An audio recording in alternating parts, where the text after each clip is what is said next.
We're here today to announce the results of a first-of-its-kind 20-year analysis of officer-involved shootings in San Diego County. The District Attorney's Office spent almost a year analyzing a large amount of data from shootings that occurred between 1993 and 2012. We looked at 30 specific pieces of information from each shooting incident. We did this together to better understand the dynamics of officer-involved shootings. We hope law enforcement can use the results to shape safer safety practices, training, and education. We also believe it may give the public a better insight into some of the factors that contribute to many of these events. So here are some of the main points that we came to in this study.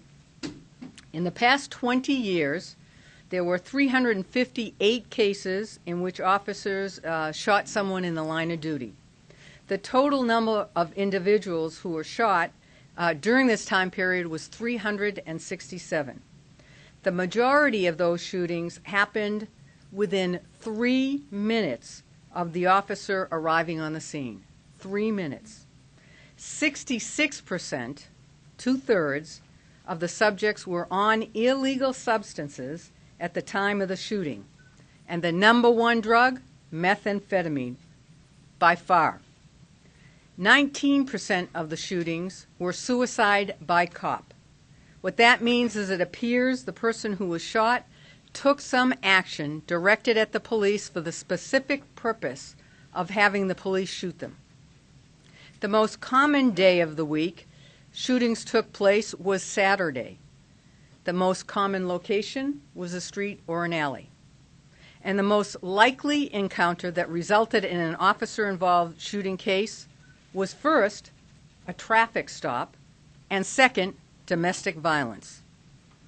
We've created an infographic over here that includes some of these key takeaways.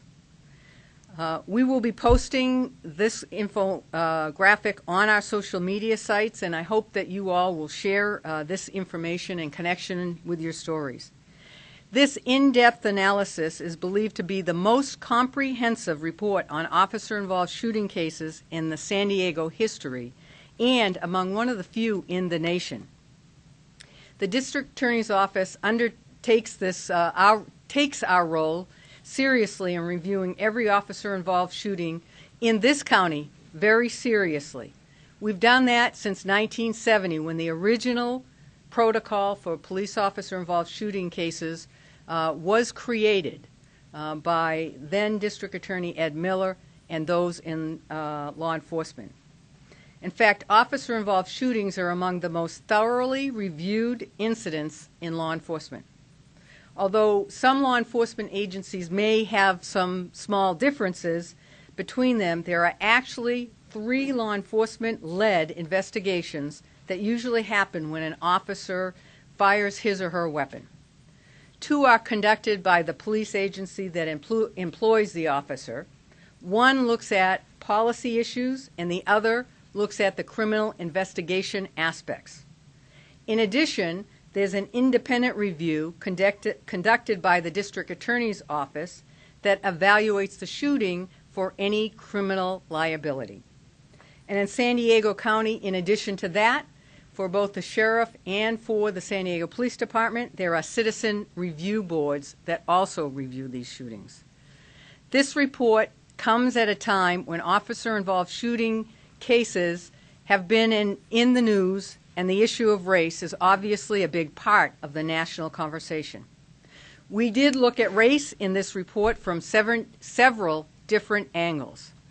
Drawing conclusions, though, from part of the analysis is very difficult, in part because of the lack of data about the demographics of specific areas, populations in those areas, and the demographics of the officers working in those areas.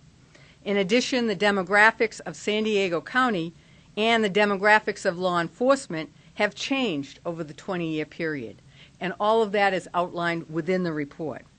But even so, I hope these statistics will help inform and guide the public discussion of race as it pertains to interactions between law enforcement and the community.